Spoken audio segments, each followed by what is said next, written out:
امریکہ نے یہ دعویٰ کیا ہے کہ ہم نے ایران کی 3 اسلحے سے بھری کشتیوں کو پکڑ لیا ہے، قبضے میں لیا ہے، اور اس میں بہت سارا جو بارودی مواد تھا اس کو بھی قبضے میں لے لیا ہے۔ اس کے علاوہ 2000 کے قریب AK-47 جو رائفلز ہے وہ بھی برآمد کی گئی ہیں، جو کہ یمنی حوثی باغیوں کو پہنچائی جانے تھی۔ یہ آپریشن امریکہ کی 5th فلیٹ کے جو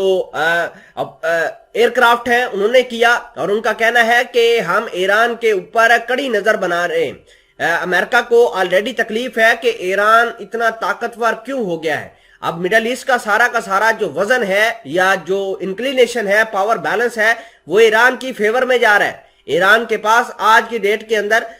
رشیا کے دیے ہوئے خطرناک میزائل موجود ہیں، رشیا کے دیے ہوئے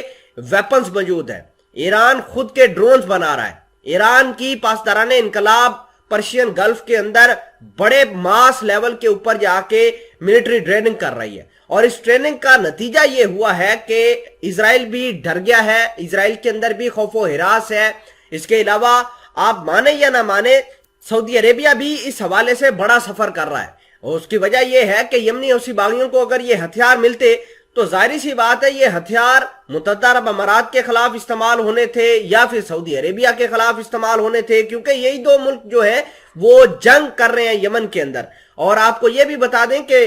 تقریباً 3-4 روز قبل میں نے آپ کو ایک خبر دی تھی جس کے اندر میں نے آپ کو بتایا تھا کہ یمنی حوثی باغیوں نے حملہ کر کے متحدہ عرب امارات کے 12 فوجیوں کو ڈھیر کر دیا تھا۔ خیر، اس حوالے سے کچھ اہم چیزیں آپ کے سامنے شیئر کرتے ہیں۔ چھوٹی سی گزارش ہے کہ آپ ہمارا یوٹیوب چینل حسنات ٹی وی کو سبسکرائب کر کے پاس موجود گھنٹی کے نشان کو دبا لیں تاکہ لیٹسٹ نیوز آپ تک بر وقت پہنچتی رہے۔ بڑی خبر یہ ہے کہ ایران کی 3 کشتیاں جو ہے اسلحے سے بھری وہ پکڑی گئی ہیں۔ اس کے علاوہ پچھلے 2 ماہ کے اندر 2 بڑی کشتیاں جو ہے ایران کی وہ بھی امریکہ نے پکڑی تھی، اور اس کے اندر بھی بہت سارا بارودی مواد تھا، کچھ ایسے سپیئر پارٹس تھے جو لیتھل ہتھیاروں میں، میزائلوں کے اندر یا راکٹس کے اندر استعمال ہوتے ہیں۔ ہم نے دیکھا کہ کس طریقے سے یمنی حوثی باغی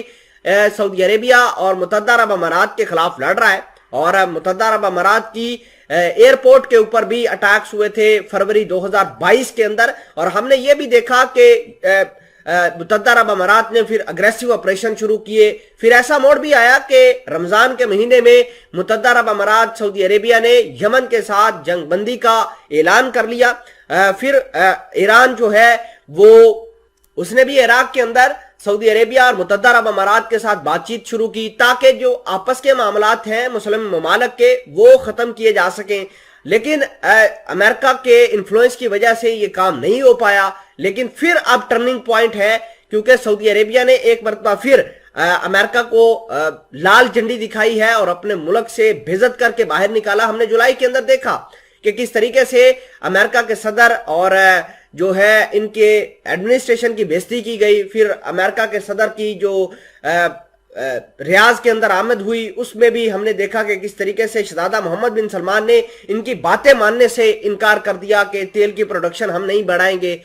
اب ایک اور رخ بھی اس خبر کا نکل کر سامنے آ رہا ہے کہ ہو سکتا ہے کہ امریکہ اس طرح کی جھوٹی کارروائیاں کر کے سعودی عربیہ کا جو ٹرسٹ ہے، جو کانفیڈنس ہے، وہ جیتنا چاہ رہا ہو۔ یہ بھی ایک انٹرنیشنل ایکسپرٹس جو ہیں وہ ماننے کی کوشش کر رہے ہیں کہ ہو سکتا ہے کہ ایسا ہو،